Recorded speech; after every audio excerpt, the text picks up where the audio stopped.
MSLI T V, رہنمائی بدلتی دنیا کے لیے۔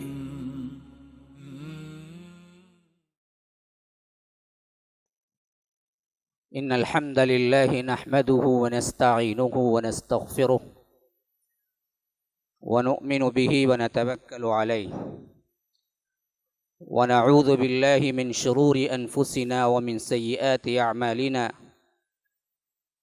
من يهده الله فلا مضل له ومن يضلل فلا هادي له، واشهد ان لا اله الا الله وحده لا شريك له، واشهد ان محمدا عبده ورسوله، اما بعد فان خير الحديث كتاب الله، وخير الهدي هدي محمد صلى الله عليه وسلم، وشر الامور محدثاتها وكل محدثة بدعة وكل بدعة ضلالة، وفي رواية وكل ضلالة في النار۔ فاعوذ بالله من الشيطان الرجيم۔ يا أيها الذين آمنوا كلوا من طيبات ما رزقناكم واشكروا لله إن كنتم إياه تعبدون۔ وقال تعالى: يا أيها الذين آمنوا لا تبطلوا أموالكم بينكم بالباطل، لا تأكلوا أموالكم بينكم بالباطل إلا أن تكون تجارة عن تراض منكم، ولا تقتلوا أنفسكم إن الله كان بكم رحيما۔ اللهم أرنا الحق حقا وارزقنا اتباعه، وأرنا الباطل باطلا وارزقنا اجتنابه۔ اللهم علمنا ما ينفعنا وانفعنا بما علمتنا وارزقنا علما۔ رب اشرح لي صدري ويسر لي امری واحلل عقدۃ من لسانی یفقہوا قولی۔ اس اللہ کے نام سے ابتدا جس کے ناموں کی کوئی انتہا ہی نہیں۔ ولو ان ما فی الارض من شجرۃ اقلام والبحر یمدہ من بعدہ سبعۃ ابحر ما نفدت کلمات اللہ۔ اس ذات اقدس پر کروڑوں درود و سلام ہو جو تمام جہانوں کے لیے رحمت للعالمین بن کے آئے تھے۔ اللہم صلی علی محمد وعلی آل محمد کما صلیت علی ابراہیم وعلی آل ابراہیم انک حمید مجید، وبارک علی محمد وعلی آل محمد کما بارکت علی ابراہیم وعلی آل ابراہیم انک حمید مجید۔ برادران اسلام، واجب الاحترام بزرگوں، دوستوں، عزیز ساتھیوں، اللہ تبارک و تعالی نے جو شریعت ہمیں عطا کی وہ بہت ہی پاکیزہ تر ہے۔ اس کا ہر حکم، خواہ وہ زندگی گزارنے کے معاملے میں ہو، معاشرتی کردار کے معاملے میں ہو، کمرے کے اندر کی زندگی ہو، کمرے کے باہر کی زندگی ہو، اجتماعی زندگی ہو، اور زندگی کا ہر شعبہ، حتیٰ کہ جو کہتے ہیں نا جی سیاست سب سے گندی چیز ہے، تو یہ سیاست ہی کیوں نہ ہو، ہر چیز میں اسلام نے پاکیزگی کا حکم دیا اور پاکیزگی کا طریقہ بتلایا۔ جیسا کہ کچھ جمعہ سے میں نے بنیادی باتوں پر گفتگو کرنے کا ایک عزم ارادہ کیا تھا، ظاہر بھی کیا تھا میں نے کہ میں بلا عنوان کے کر رہا ہوں اور وہ چیزیں لا رہا ہوں جو کہ بنیاد اگر درست ہو جائے تو خود بخود اس کی شاخیں درست ہو جائیں گی۔ فضائل پر بہت توجہ دی امت نے، لیکن کبھی فرائض پر نہیں دی۔ تو ہم کو اصل میں فرائض پر توجہ دیں گے تو فضائل خود بخود ٹھیک ہو جائیں گے۔ اور ایک بات سب سے اہم ترین یہ ہے کہ فضائل میں کچھ کمی رہ جائے تو یاد رکھیے اس پر ڈائریکٹ جہنم اور جنت کا اطلاق نہیں ہوتا، ہاں درجات میں کمی ہوگی، لیکن فرائض میں کمی رہ جائے تو یاد رکھو وہ سیدھے جہنم تک پہنچا کے چھوڑ دیتا ہے، وہ جنت اور جہنم کا مسئلہ ہے۔ تو سب سے اہم ترین چیز، بلکہ آج کے دور میں جو فتنہ اور پرآشوب دور ہے، پرفتن دور ہے، ہر آدمی کہتا ہے کہ اسلام پر چلنا بہت مشکل ہے، ویسے بھی مشکل ہی ہے، تو ایسے دور میں ہم کو فضائل سے زیادہ فرائض پر ہم توجہ بھی کر لیں، شاید کا لفظ رب العالمین کی رحمت سے متعلق ہے، وہ بے انتہا رحم کرنے والا ہے، تو امید ہے کہ اللہ فرائض میں اگر مکمل ہو جائے تو فضائل کی کوتاہی معاف کر کے جنت بھیج دے۔ حالات ایسے ہی ہیں، لیکن مسئلہ یہ ہے کہ اس پر گفتگو نہیں ہوتی، اور اس پر انسان مکمل طور پر کم از کم فرائض کو مان کر چلنے کے لیے تیار نہیں ہوتا۔ تو اس واسطے میں نے گزشتہ پیوستہ 2-3 جمعوں سے بنیادی چند چیزیں آپ کو بتلا رہا ہوں، اور آپ بھی دیکھ رہے ہوں گے کہ اگر اس کا سدھار آپ اپنی زندگی میں واقعتاً سن کے کرتے ہیں تو شاخیں جو ہیں وہ درست ہوتی جائیں گی۔ ہاں یہ اور بات ہے کہ تیرا کہنا ہے، بس تو کہہ لے، ہم ہی سن کے جانا ہے، اس کان سے سنا اس کان سے چھوڑ دیا، ہم تو سن کے پہلے ہی سننی ہے، تو ایسے الفاظ ہیں آپ کے تو ہمیں کچھ نہیں کر سکتا، لیکن پہنچا دینا تبھی بھی میری ذمہ داری بنتی ہے کہ کل کے دن رب العالمین کے پاس معذرتاً الی ربکم، اللہ کے پاس معذرت کے طور پر تو کہنے کے لیے ایک جواز ہے کہ جہاں تک جو معاملہ میرے حیثیت سے مجھے پیش آیا ہے اللہ، میں نے وہ چیز رکھ دی سامنے۔ تو گزشتہ کے جمعے میں نے ایک مرکزی نقطہ لیا تھا، وہ ڈر، اس سے پہلے مرکزی عنوان لیا تھا توحید، اس سے پہلے مرکزی عنوان لیا تھا ہمارا اپنا کام۔ اگر یہ اس چین کو آپ اچھی طرح سمجھ لیں کہ توحید کو آپ مکمل کریں اور اپنے کام کو، اصلیت کو جانیں اور اس پر کمر بستہ ہو جائیں،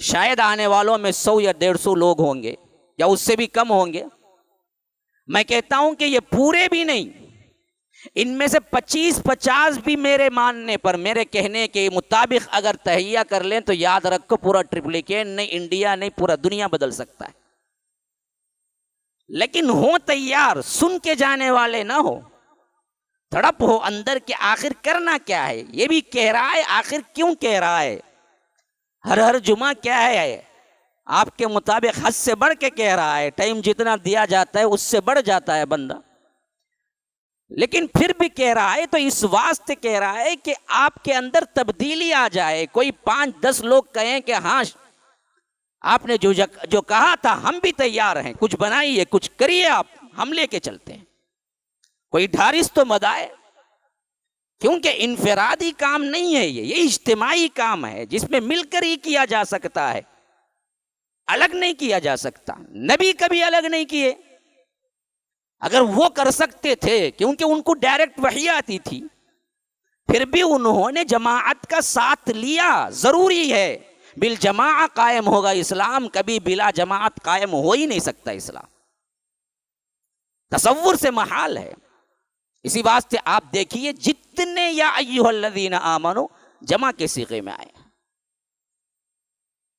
یا ایھا الرجل، یا ایھا المؤمن، یا ایھا المسلم، کہیں نہیں آیا، ایک کو کہیں خطاب نہیں ہے، جب بھی خطاب ہے جمع کا خطاب ہے، آمنو یا ایھا الذین، الذین جمع، آمنو جمع، تو جماعت سے ہی قائم ہوگا، جب ہم ٹکڑے ہوئے، بلا جماع ہوئے، تب ہی یہ سب فسادات ہوئے۔ آج جو کہ کیا ہیں، ہم مکھی سے بھی حقیر، مچھر سے بھی حقیر ہیں، ہماری پرکا کی بھی حیثیت نہیں ہے، تو یہ اس وقت قائم ہوئی نا جی جب ہم ٹکڑوں میں بڑھ گئے، ہماری جماعت شیرازہ کیا ہے، بکھر گیا، کتنے بھی گرے گزرے تھے، لیکن جب تک بالجماع ایک نام تھا تب تک تو واقعتاً دنیا ڈرتی تھی، کچھ بھی ہو جائے۔ آپ 100 سال پہلے پڑھیے تاریخ، حیران رہ جائیں گے، بہت کچھ جا چکا تھا مسلمانوں کے پاس سے، ہر برائی آ چکی تھی، لیکن ایک اجتماع تھا، اس سے یورپین کنٹریز ڈرتی تھی، بات مانی جاتی تھی۔ آج جیسا کہ دیکھیے ہمارا حال کیا ہے، ٹرمپ گیا کیا، یا جو بے دین آیا کیا، اس کا نام ہی بے دین ہے، اب کہاں سے دین آئے گا؟ بہرکیف جو بھی ہے اس کا نام، مجھے اس سے لینا دینا نہیں ہے، ویسے بھی انگلش نام بولنے نہیں آتے مجھے۔ اب یہ پورا چرچا ہمارے اندر ہو رہا ہے کہ کون آ رہا ہے کون جا رہا ہے، کون آ رہا ہے کون جا رہا ہے۔ بھائی وہاں امریکہ میں کوئی آئے کوئی جائے، ہم کو کیا؟ نہیں، اس کی طاقت اتنی ہے کہ اس کے آنے جانے پہ پوری دنیا میں اثر پڑتا ہے، اس واسطے پوری دنیا بات کرتی ہے کہ کون آیا کون گیا۔ یہی حالت ایک وقت ہماری تھی، 100 سال پہلے چلے جاؤ، ہمارے خلیفہ جو بنتے تھے پوری دنیا میں چرچا ہوتا تھا، انتقال کے بعد کون بیٹا آیا کون گیا، کون آیا کون گیا، پوری دنیا بات کرتی تھی۔ زیادہ نہیں، 100 سال پہلے چلے جاؤ، اتنی بڑی خلافت تھی، اب اندازہ نہیں کر سکتے۔ یہ کیا اب امریکہ ہے؟ جتنے کنٹریز اب بنے نا 1950 کے بعد، لگا لو آپ اٹھا کے میپ میں دیکھ لو کتنے کنٹریز بنے ہیں، سب خلافت عثمانیہ کے انڈر میں آتے تھے۔ کنٹری اب آزاد ہوئے 1950 کے بعد، کوئی 60 میں آزاد ہوا، کوئی 70 میں، کوئی 80 میں، کوئی 90 میں، کوئی کیا ہے 2000 میں، 2004 میں بھی الگ ہوئے، ملیشیا، انڈونیشیا، پھر اس کے بعد کیا ہے، اس کے بعد وہ جو یورپین کنٹریز کے اندر چھوٹے چھوٹے ممالک ہیں، جزیرے نما کیا ہیں، اسی طرح کے دوسرے ممالک ہیں، مصر اٹھا لیجئے آپ، کیا ترکی اٹھا لیجئے آپ، پھر کیا ہے ان بر اعظموں کو چھوڑ کر اس کے علاوہ کے جتنے بھی ہیں سب کس کے انڈر میں تھے؟ کہاں سے آ گئے وہ وجود میں؟ 1900 میں کوئی نہیں تھا،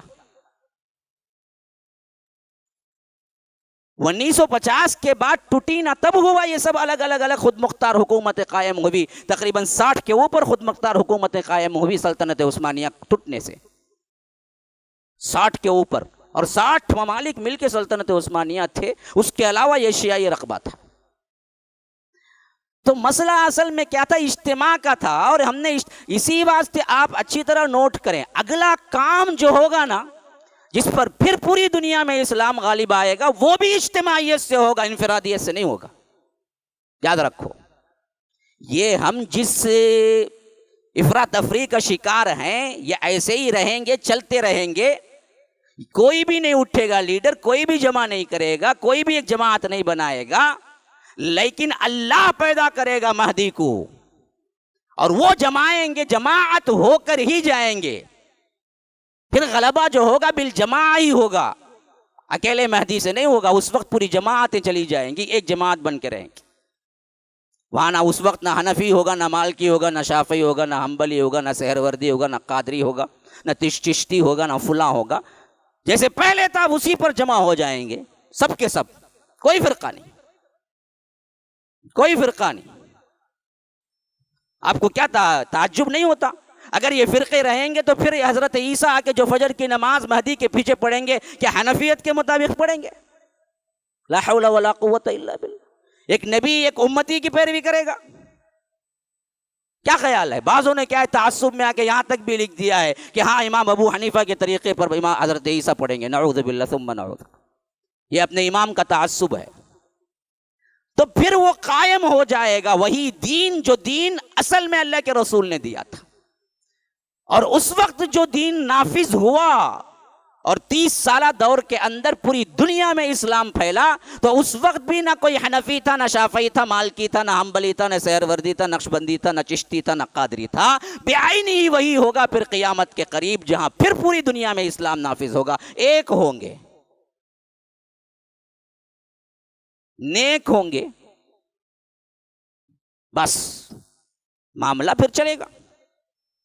تو اجتماعیت کے اندر بہت بڑی برکت ہے، آج بھی سمجھ لیں، ٹکڑوں میں نہ بٹیں، الگ جماعتیں نہ بنائیں، اور اسلام کو نافذ کرنے پر ہم کمر بستہ کر لیں، تو یاد رکھیے بہت بڑا انقلاب ہو سکتا ہے آج بھی۔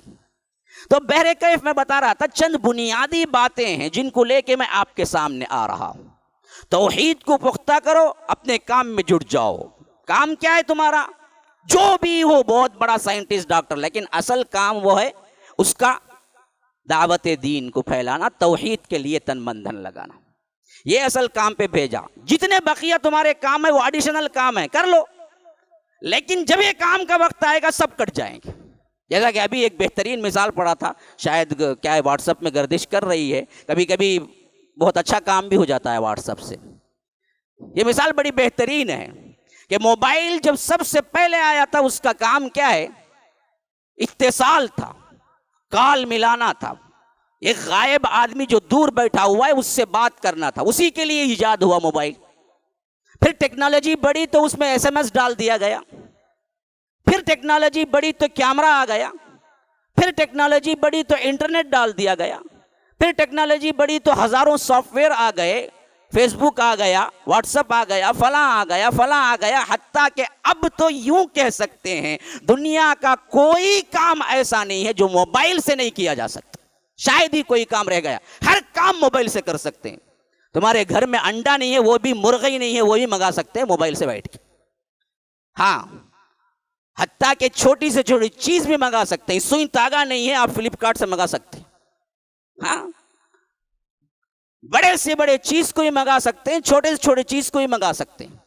اور ہزاروں اپلیکیشن آپ کھول کے رکھ کے کیا ہے ان اپلیکیشنز میں کام کر رہے ہوں, لیکن اگر کال آ جائے تو ان سب اپلیکیشن کو رکا کر سیدھے کال لگے گا اور کال بات کریں گے. تو موبائل اپنا کام نہیں بھولا, ہزاروں چیزیں اس کے اندر آنے کے بعد بھی. اصل کام اس کا کیا ہے؟ اتصال ہے. کال آ جائے تو آپ نیٹ میں ہوں, آپ یوٹیوب پہ ہوں, آپ گانے سن رہے ہوں, آپ فلاں کر رہے ہوں, جو بھی کر رہے ہوں, لیکن سب منقطع ہو کے کال لگے گی.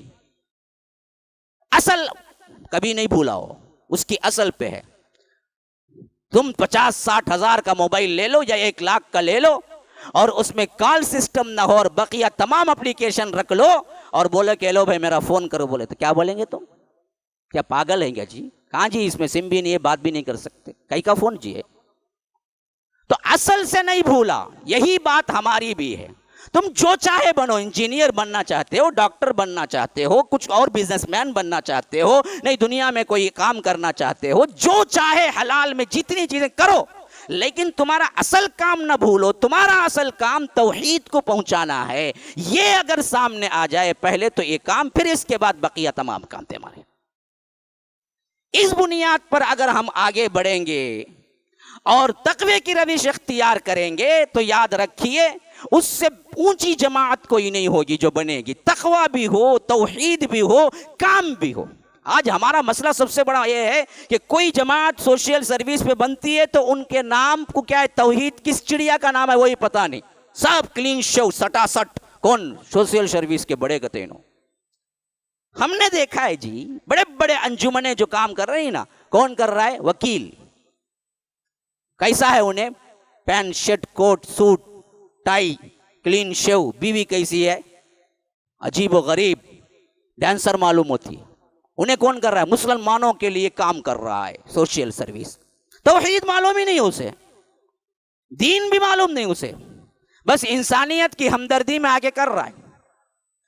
جس کو دینداری کہتے ہیں نا, انہیں دینا کیا, انہیں ادمیہ سے لیتا لیتا لیتا معلوم. مولوی صاحب کو تو انہیں ڈرتا, آہا کیا پوچھنے جاتے ہیں رہنے, اس کا کام ہی لینا کا تھا انہیں. یہ حال, جو کلین شو ہے انہیں دیتا, جو داڑھی رکھتا انہیں لیتا.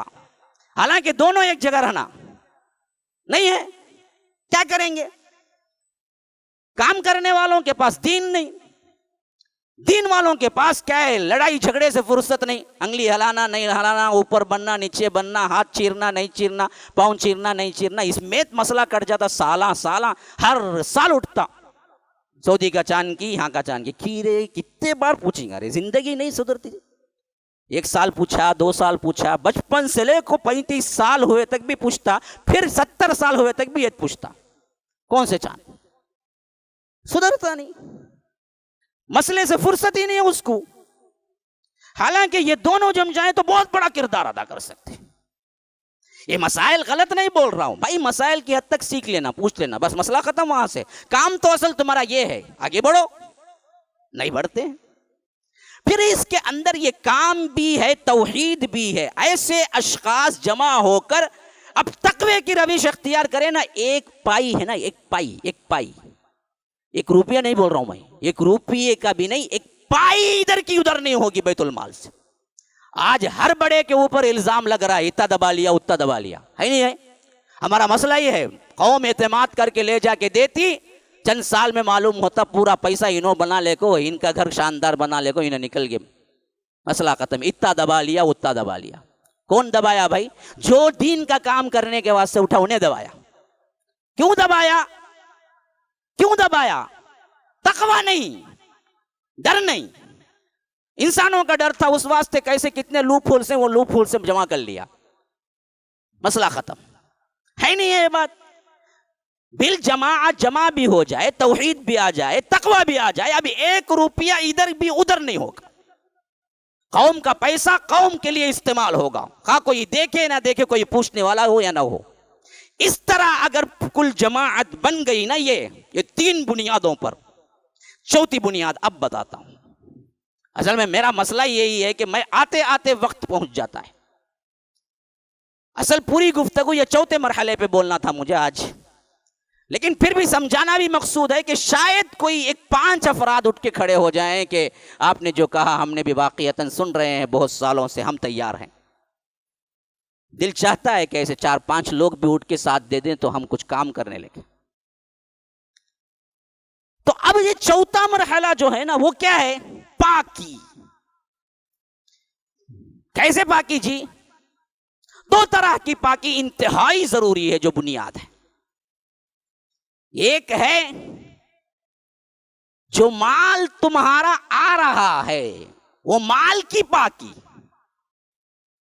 یعنی جو کمائی تم کما رہے ہو کمائی کی پاکی، اور جو تم کہیں سے بھی کچھ بھی کھا رہے ہو وہ کھانے کی پاکی۔ ان 2 پاکی کے ساتھ یہ 3 جو بنیادی باتیں ہیں اگر جمع ہو کر یہ چوتھی بات جمع ہو جائے تو یاد رکھیے مضبوط ترین قوم پیدا ہو جائے گی، جس کا ایک بندہ ہزاروں کے برابر یا 2000 کے برابر ہوگا۔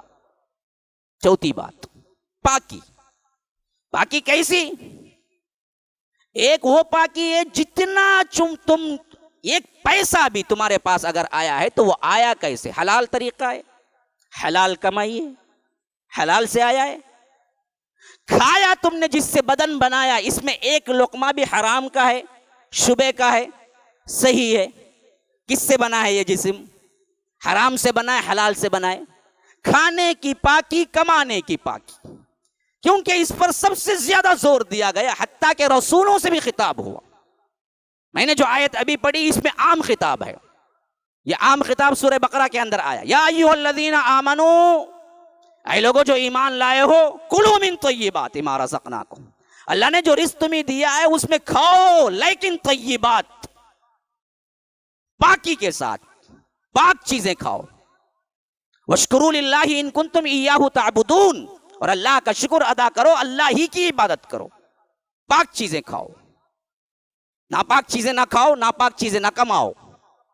یہی حکم اللہ تبارک و تعالی نے رسولوں کو دیا، یا ایھا الرسل کلوا من طیبات، یا ایھا الرسل کلوا من الطیبات واعملوا صالحا، کہ اے رسولو، تمام رسول سے خطاب ہے، پاک چیزیں کھاؤ۔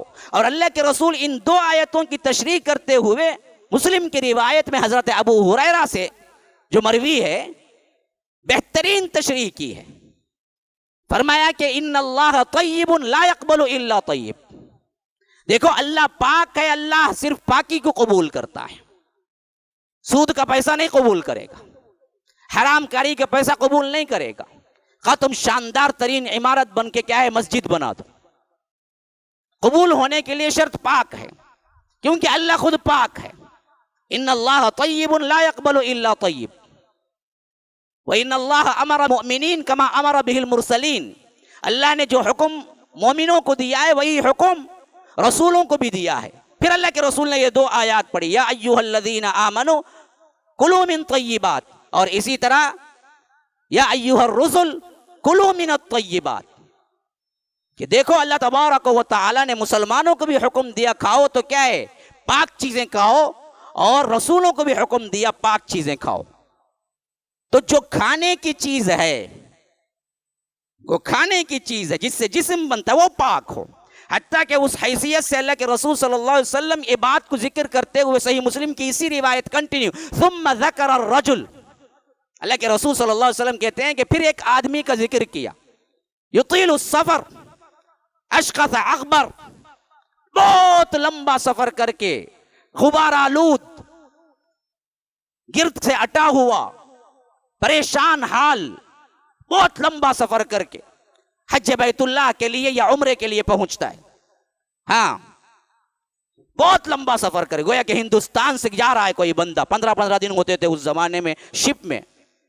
اس سے پہلے تو زمانے میں راستہ ہی نہیں تھا، بس جو جاتا تھا وہ زندگی کا آخری مرحلہ ہوتا تھا، سلام علیک سلیک کر کے نکلتا تھا. کوئی واپس آیا تو آیا، کوئی نہیں آیا تو نہیں آیا.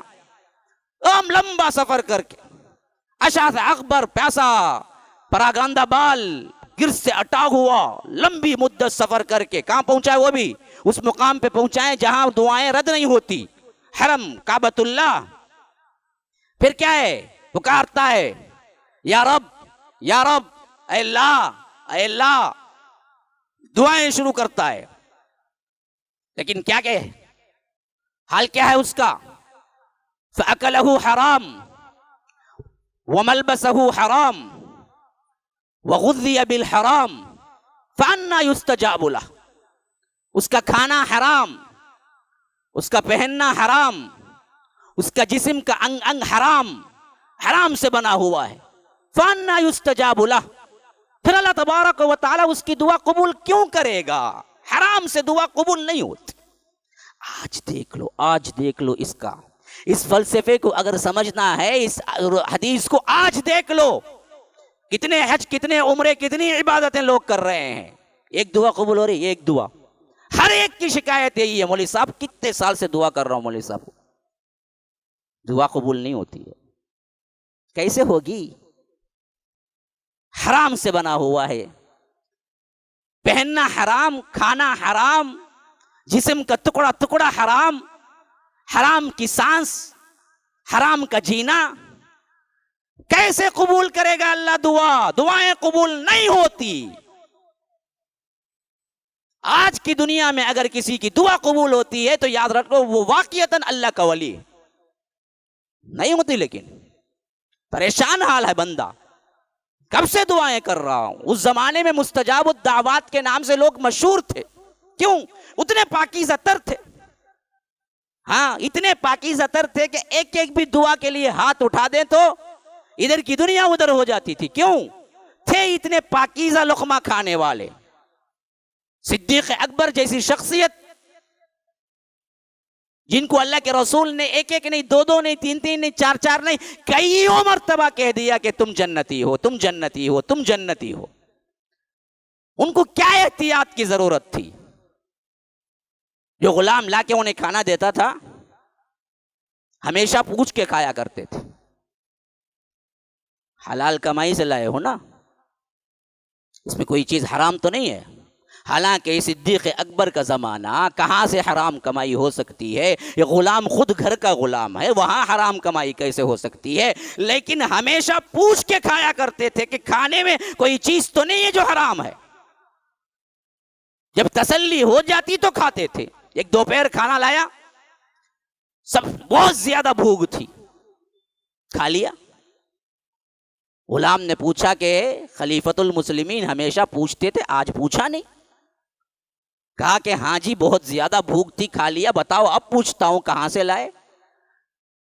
کہا کہ عجیب اتفاق ہو گیا، میں جب جاہلیت کے زمانے میں تھا ایک دفعہ ایسا مجبور ہوا کہ کھانے کے لالے پڑ گئے تھے. میں کیا کروں، کچھ تو کمائی ہو جائے، اس واسطے میں بیٹھا ہوا سوچ رہا تھا. تو ایک بندہ میرے پاس سے گزرا اور اس نے مجھ سے فال مانگی. یعنی فال نکال کے بولتے ہیں نا ایسا اچھا ہوگا، ایسا برا ہوگا. حرام ہے، وہ غیب کی دعوے داری ہوتی ہے. تو میں نے اس کو ایسے ہی کہہ دیا کہ تیرا یہ کام جو ہے وہ ہو جائے گا. اب وہ گیا، میں گیا، سالوں بیت گئے. اچانک آج بازار میں اتفاق سے ملاقات ہو گئی تو اس نے بڑا خوش ہو کے کہا کہ بھائی تو نے جو فال بتائی تھی وہ واقعتاً بڑی ٹھیک لگی، لے اس کا کچھ معاوضہ رکھ لے. اس نے مجھے کچھ دینار دیے. کچھ درہم دیے، اسی میں نے کھانا خریدا اور یہ لے آیا اور آپ نے بغیر پوچھے کھا بھی لیا۔ صدیق اکبر نے کہا کہ پہلے کیوں نہیں بتایا؟ حالانکہ یہ اس کا معاملہ تھا، ڈائریکٹ بھی حرام نہیں تھا، غلام کا معاملہ تھا، لیکن پھر بھی صدیق اکبر نے اپنے 2 انگلیوں کو حلق کے اندر ڈال ڈال کے اخ اخ اخ پورا خے کر کے، ایک دانہ بھی جب تک پیٹ میں نہیں ہے تب تک اطمینان نہیں ہوا، تب تک انگلی ڈال کے خے کرتے رہے۔ حرام نہ چلے جائے، پیٹ کے اندر حرام نہ چلے جائے۔ صدقے کے سیب آئے ہوئے تھے، اللہ کے رسول کے خاندان پر کیا ہے، زکوٰۃ حرام تھی، صدقہ حرام تھا۔ حضرت حسن یا حسین، نام کیا ہے مجھے صحیح سے یاد نہیں، یہ دونوں میں سے کوئی ایک ہے، وہ آئے اور اس سیب کو کیا ہے ایک ٹکڑا لقمے میں لے لیا۔ اللہ کے رسول دوڑتے بھاگتے آئے، کہا کہ تھوکو اخ اخ اخ نکالا اور کہا کہ بیٹا یہ ہمارے لیے حلال نہیں ہے۔ رسول کا نواسا کھانے کے چیزوں میں اتنا احتیاط کرتے تھے اسلاف، اگر دیکھیں ہم حیران ہو جائیں گے کیوں؟ اسی واسطے ان کے بچے کہیں ابو حنیفہ بنے، کہیں مالک بنے، کہیں ابن تیمیہ بنے، امام ابن القیم بنے، کہیں غزالی بنے، کہیں سلطان صلاح الدین ایوبی بنے۔ آج کیوں نہیں بن رہا؟ کوئی بھی بن رہا تو سلمان رشدی بن رہا۔ حرام کی کمائی، حرام کھلاتے ہو بچوں کو بھی، بچے کیسے بنیں گے پھر اچھے؟ حرام کھا کے کیا کریں گے؟ ابھی عمر نکلتی نہیں زانی بن جاتا، ابھی عمر نکلتی نہیں نشئی بن جاتا، ڈرگز بن جاتا ہے نا؟ ہمارے اپنے بچے کیوں حرام جو کھاتے ہیں نا جی، صحیح کہاں سے بنیں گے؟ خود بھی نہیں سوچتے ہو کہاں سے پیسہ آ رہا ہے، کھلاتے وقت بھی نہیں سوچ رہے ہو بچہ جا کے کیا کھا رہا ہے، کیا کھا کے آ رہا ہے، کہاں پھر کے آ رہا ہے، کن کن دوستوں میں بیٹھ کے آ رہا ہے۔ حرام کی کوئی ہمارے پاس تمیز نہیں ہے، چل رہا ہے۔ تو یہ تو کھانے کے سلسلے میں۔ کمانے کے سلسلے میں فرمایا کہ یا ایھا الذین آمنوا لا تاکلوا اموالکم بینکم بالباطل۔ دیکھو اے لوگوں جو ایمان لائے ہو، آپس میں ایک دوسرے کے مال کو نہ کھاؤ باطل طریقے سے۔ ایک ہی طریقہ کیا؟ الا ان تکون تجارہ، تجارت کے ذریعے مال لے سکتے ہو، اس کا منافع تم دے سکتے ہو، بس یہ طریقہ جائز ہے۔ اس طریقے میں برابر رہنا چاہیے، یہ چاپلوسی نہیں، حرام کاری نہیں۔ آج ہمارے تمام معاملات ٹھپ ہو کے پڑے ہوئے ہیں، کیوں؟ ہم تجارت میں صحیح نہیں ہیں۔ میں اپنے ذاتی طور پر کئی لوگوں سے تجارت کیا، اچھے داڑھی والے، نمازی، جھبا خبا سب، لیکن معاملات میں ٹھیک نہیں ہے، معاملات میں ٹھیک نہیں ہے۔ افسوس کے ساتھ کہنا پڑتا ہے، معاملات میں ٹھیک نہیں ہے۔ آپ اعتماد کر کے 5 روپیے نہیں دے سکتے، 50 لاکھ تو بہت دور کی بات ہے۔ اتنا حقیر طبقہ بن گیا، یہ دراصل طنز نہیں ہے، ہماری حالت ہے۔ کسی غیر مسلم کوئی ایجنٹ کوئی کمپنی پہ دے سکتے ہیں اعتماد کر کے، اپنوں کو نہیں دے سکتے۔ کتنا بڑا اسکیم ہوا تھا حیدرآباد کے اندر، کئی ہزار لے گئی۔ کتنا بڑا معاملہ ہوا تھا بنگلور کے اندر، کئی ہزاروں کے پیسے، ہزاروں لاکھ، ہزاروں کروڑ لے گئے۔ اس امت کا پیسہ تھا، غریبوں کا پیسہ تھا، جن کے گھر اسی روزی روٹی پہ چلتے تھے۔ ان کا مال کھاتے ہوئے ایک کیا ہے، چور ڈاکو زانی بھی ڈرے گا، لیکن اپنے نہیں ڈرتے۔ یہ بار بار ہمارے اندر ہونے سے کیا ہے، ٹوٹل اعتماد اڑ گیا۔ اس واسطے آج کا ادنا سے اعلیٰ تر انسان یہ سوچتا ہے کہ بھائی کسی پر دینے کی ضرورت نہیں، دینا ہے تو بینک میں یا تو پان بروکر کے پاس جاؤ، اس کے پاس برابر دیکھتا انہیں، سود دیا تو دین دے، کیا یہ مسئلہ نہیں، لیکن ٹھگاتا نہیں بولتا انہیں، مسئلہ ختم۔ 5,000 کو بھی جاتا آرام سے لے لیتا، 5,000 کو سود لینے والے، 5,000 کو مجھے ذاتی طور پر مجھے معلوم ہے، 5,000 کو سود لینے والے ہیں بہت سے۔ 5,000 کی ضرورت پڑی، سیدھے چلے گئے پان بروکر کے پاس، مسئلہ ختم۔ سود دیکھو کس طرح پھیل رہا ہے۔ دوسری جگہ وہی دیکھو لاکھوں کے دبائے بیٹھے ہوئے ہیں تجریوں کے اندر، بینک بیلنس ہی کئی کروڑوں کا ہے لیکن دیتا کوئی نہیں، اور ان کا بھی قصور نہیں، پوچھے تو ہو بھائی لیے تو دیتے نہیں بھائی لوگ. ایک مسئلہ، ایک طرف یہ مسئلہ تو ایک طرف وہ بینک کا تو برابر جگہ بنتا. کوئی مسلمان رحم کھا کے دے کہ بھائی برابر مجھے دو بولے تو دیتا نہیں. اب انہیں پیچھے پھرنا، فونا لگا لے گو، یہی کہاں با ہے تو کہاں با ہے، لینے کے ٹائم انہیں پیچھے پھرا کہیں. اب انہیں پیچھے پھرنا، دیکھو تمہیں کہیں. اب یہ سکرات سے کیا کرتا ہے، انہیں دے ناچ نہیں با کسی بھی کیا تبھی منگا تو ایک چا پلا کو چھوڑ ڈالیں گے، ایسا نہیں دینا ایسا، لیکن پیسہ ایک دینا نہیں ایسا. آبا تو کرو بولو ایک چا پلا. یہ ہماری حالت ہے. حالانکہ بہت کچھ کر سکتے ہیں، امت کے جو رہنما ہیں یا جو خیر خواہ ہیں وہ کئیوں کو بزنس کر سکتے ہیں، دیکھ سکتے ہیں، کئیوں کو کیا ہے ان کے معاش کے لیے ان کی تنگی دور کر سکتے ہیں، چھوٹے چھوٹے بزنس میں انویسٹ کر کے ان کو پیسہ دے سکتے. لیکن ایک مجموعی اعتماد ہی اٹھ گیا لوگوں سے، تجارت گئی. تو یہ تجارت جانے سے خاص کر، میرے پاس زیادہ وقت نہیں ہے اصل میں، اور 5 منٹ لے لیتا ہوں. یہ کرونا کے بعد جن چیزوں سے میں نے گزرا ہے، خاص طور پر میں نے دیکھا ہے، یہ آج جو پیسے کی تنگی ہے شاید اس سے پہلے کبھی نہیں پیش آئی لوگوں کو اتنی تنگی. ایسے حالات میں ہم صرف اس پہ بات کر دیں کہ سود حرام ہے اور ریمیڈی نہیں دیں گے تو کل اللہ کے ہاں جواب دہ ہوں گے ہم. بھائی دیکھیے حالات بھی ایک چیز ہوتے ہیں. سخت قحط تھا، ایسے وقت میں ایک چور نے چرا لیا، بلکہ چور نے عام انسان نے چرا لیا، اور مقدمہ حضرت عمر کے پاس آیا تو حضرت عمر نے اس پر حد نافذ نہیں کی، چوری کی سزا نہیں دی، کہا کہ حالات کی وجہ سے وہاں تک پہنچائے. وہ حالات جب تک سدھرتے نہیں تب تک میں کیسے اس کو سزا دے سکتا ہوں. وہ مجبوری میں کیا کیا، کتنے دن بھوکا رہ سکتا ہے، کچھ نہ کچھ کرے گا نا. یہی حالت آج امت کی ہے. 1000 روپیے 500 روپیے بہت بڑی چیز ہو گئی، ایک زمانے میں کچھ نہیں تھا.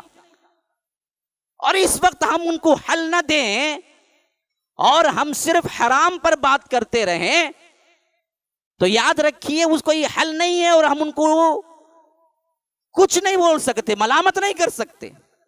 یہ دونوں چیزوں میں پاکی آ جائے تو اس کے لیے کچھ کام بھی کرنا پڑے گا. حلال کھائیں وہ بھی پاک، حلال کمائیں وہ بھی پاک. تو اس کے لیے کچھ کام، کچھ اچھے بزنس مین بیٹھ کے سوچنا چاہیے کہ یہ امت کو کیسے لے جائیں، کیا دے سکتے ہیں. کیوں یہ لوگ کیا ہے پان بروکر یا بینک میں جا کے رکھتے ہیں، وہ پیسہ لے کے ان کو کچھ اچھے رقم کیوں نہیں دے سکتے. اسی واسطے کیا ہے اس کا غلط فائدہ یہ اٹھایا گیا، بہت سے لوگوں نے برملا پیسے پہ پیسہ رکھ دیا. 1 لاکھ دو 2000 دیتا ہوں، یا 2 لاکھ دیو کیا ہے 5000 دیتا ہوں. ایسے میں بہت سے لوگ بہے، کروڑوں کا بزنس ہوا اور سب کے سب کھا کے لے گئے، حالانکہ یہ چیز ہی حرام تھی. مسئلہ کیا ہے، کوئی پیسے پہ پیسہ بولتا ہے تو وہ حرام ہے. وہ یہ بول سکتا ہے کہ 1 لاکھ دو، میں جو تجارت کروں گا اس کے نفع میں سے اتنا % دوں گا، وہ شاید 1 لاکھ ہی ہو، کوئی مسئلہ نہیں. لیکن اگر کوئی یہ کہے کہ 1 لاکھ دو میں تمہیں 1000 دوں گا ہر مہینہ، تو یہ حرام ہے. یہ حرام ہے ٹوٹل. کیونکہ میں بھی کیا ہے اس معاملے میں بہت سی تحقیقات کیا، اس سلسلے میں میں بھی کیا ہے بہت سے کمپنیوں سے ملا. اب کی حالت بیان کر رہا ہوں. بہت سی چیزیں مجھے کیا ہے جو نہیں معلوم تھی وہ معلوم ہوئی، تو میں نے سوچا کہ وہ بات راز کی نہیں رکھنا. دین میرا میراث نہیں ہے، جو بات مجھے معلوم ہوئی وہ مجھے بتا دینا چاہیے. تو بہت سے لوگوں نے اس طرح بھی مسلمانوں کو لوٹا ہے کہ 1 لاکھ دو 2000 ماہانہ دوں گا، 3000 ماہانہ دوں گا، اور اس طرح لوگ صحیح سمجھ کے، بعض علماء نے بھی کیا ہے فتویٰ دے دیا، اس واسطے جا کے دے دیا. حالانکہ یہ کلی حرام ہے. پیسے پہ پیسہ نہیں، پیسے پہ ان کی تجارت کر کے اس کے نفع کے اندر کا کوئی % وہ بولے کہ بھائی اتنا %، وہ 1000 ہی کیوں نہ آئے، وہ مسئلہ نہیں ہے. لیکن پیسے پہ متعین کر کے کہیں نہ دو، کبھی نہ دو، کہیں نہ دو، خواہ وہ کتنا مخلص اللہ والا جبہ خبہ والا کیوں نہ ہو. اگر تمہارے پاس پیسہ ہے اور کوئی یہ کہتا ہے کہ 1 لاکھ دو ماہانہ تمہیں 1,000 دے دیتا ہوں میں، یا 10 لاکھ دو ماہانہ تمہیں 10,000 دے دیتا ہوں، یا 20,000 دے دیتا ہوں، یاد رکھو یہ حرام ہے، یہ نہیں لے سکتے۔ یہ تجارت کر کے اس میں سے پروفٹ دیتا ہوں 10%، 20%، کچھ بھی، وہ تمہارے اپنے لیے حلال ہے، وہ استعمال کرو، کوئی مسئلہ نہیں۔ تو اس طرح کوئی ایک اچھی سی تجارت میں لوگ کیا ہیں، ہیوج اماؤنٹ ڈال کر، خواہ وہ انفرادی طور پر 1-1، 2-2، 3-3 لاکھ کی کیوں نہ ہو، لیکن 100 آدمی بنیں گے، 200 آدمی بنیں گے، تو ایک اچھا کوئی فیکٹری رکھنے والا یا کوئی مصنوعات تیار کرنے والا کوئی بزنس مین ہو تو وہ ان کو دے سکتا ہے۔ یہ کام سے ہم سود کے اندر رکاوٹ پیدا کر سکتے ہیں، ان کو ماہانہ کچھ نہ کچھ مل جائے گا۔ اور اسی طرح حرام کاری ہمارے اندر کیسے کیسے آ رہی ہے، دیکھو ہمیں دراصل اس کا کچھ بھی اندازہ نہیں ہے۔ ایک عام طریقہ یہ ہو گیا ہے کہ ایڈوانس بڑھ کے دو، کرایہ کم کر لو، یا نہیں تو مکمل پیسہ دے دو، کرایہ ہی نہیں سے رہا۔ یہ بھی عام رجحان بڑھتا جا رہا ہے، حتیٰ کہ میں بھی تذبذب میں تھا کئی دنوں میں، اس پر کھل کے نہیں بولا، لیکن گزشتہ دنوں اس پر بھی میں نے کیا کیا تھا، بہت سی معاملات میں بہت سے علماء سے اس معاملے میں گفتگو کر کے آج آپ کو انہی علماء کے حوالے سے کہہ رہا ہوں کہ اس طرح کی کتنی اسکیمیں ہیں، علماء متفق ہیں اس معاملے میں کہ جائز نہیں ہے۔ خواہ کم کر کے دو، خواہ کچھ نہ دو، یہ جو سلسلہ چل رہا ہے عام طور پر مارکیٹ میں کیا ہے، 5 لاکھ ایڈوانس تھا، 25,000 کرایہ تھا، اب جا کے آپ بولے کہ ہم 25 لاکھ دے دیتے ہیں، کرایہ 1,000 روپے رکھ لو، حرام ہے یہ، حرام ہے یہ، جسے پوزیشن مارٹگیج کہتے ہیں یا فلاں کہتے ہیں، جو بھی ہے کہہ لو۔ اس کے جواز کا کوئی اہل علم میں سے، علماء حق میں سے فتویٰ نہیں دیا ہے، جائز ہے کوئی۔ اسی طرح بعض لوگ کلی جو دے دیتے ہیں، کہتے ہیں کہ میں 25 لاکھ دے دیتا ہوں، اصل کیا تھا 2 لاکھ ایڈوانس، 15,000 کرایہ تھا، وہ کہہ رہا ہے کہ میں 25 لاکھ دے رہا ہوں، مجھ سے کچھ مت لو، مینٹیننس کے نام پہ ایک 500 لے لو، یہ بھی حرام ہے۔ اتار چڑھاؤ کرنا دونوں اور کلی طور پر دے دینا دونوں، یہ دونوں اسکیمیں دراصل کیا ہیں، حرام ہی کی لسٹ میں آتے ہیں، جو کہ آج بڑے آرام سے لوگ رہ رہے ہیں دے کر۔ کیا بھائی کرایہ؟ کرایہ نہیں مولوی صاحب، وہ میں یہ کہ 25 لاکھ دے ڈالا، پھر رہتے ہی نا، وہ سود میں رہتے ہیں، پیسہ دیے، اب کرایہ دینا تھا، کرایہ نہیں دینی تو رہتے ہی کائے میں، سود میں۔ اسی طرح ایک عام طور پر ایک بات سمجھ لیجئے، دینے کے سلسلے میں یا لینے کے سلسلے میں، یا تو آپ اس کو تحفہ دیں گے، یا تو آپ قرض دیں گے، یا تو آپ تجارت کو دیں گے، یہ 3 کے علاوہ کوئی اور دینا نہیں ہے اسلام میں، یاد رکھ لیجئے۔ اسی واسطے کبھی بھی کیا ہے، خلط مبحث نہ ہو جائے آپ کو، کہ جو بھی آپ دیتے ہیں متعین ہونا چاہیے کہ آپ وہ کیا نیت سے دیے اس کو۔ ایک دوست کو دیے، کیا دیے بھائی؟ نہیں بھائی میں قرض دیا، قرض دیا تو اس پہ 1 روپے لینا نہیں تم اوپر، تو انہیں جتنا لیا اتنا دینا۔ اب دیتے وقت کیا جی اتنے سال میں دیا تمہیں اتنے بڑے بزنس مین بن کے خالی اتنا دے دینا جتنا دیا، تب کا تو سود ہوگا۔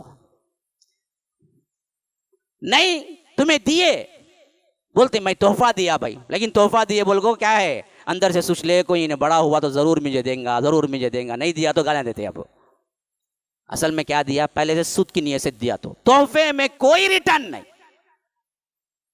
اب ریٹرن کسی میں سوچ سکتے ہیں تو وہ تجارت کو، تجارت میں ریٹرن ہے وہ پرسنٹیج میں۔ اب میں پوچھتا ہوں پوزیشن مارٹگیج کے لیے حلال کہنے والوں سے، اب تو تم ایڈوانس میں دے کر کرایہ کم کرے، وہ قرض تھا یا تحفہ تھا؟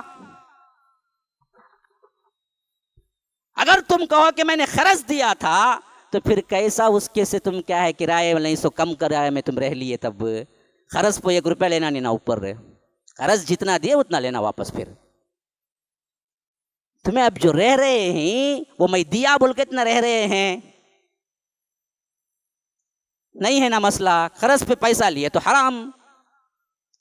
آپ بولیں تحفے میں دیے تو کئی کو اس کرے، آپ بولے تجارت میں دیے تو کہاں سے نفع آیا؟ تجارت بول کو دیت نہیں نہ تب گھاٹا نقصان سب میں شریک ہونا نا تمہیں.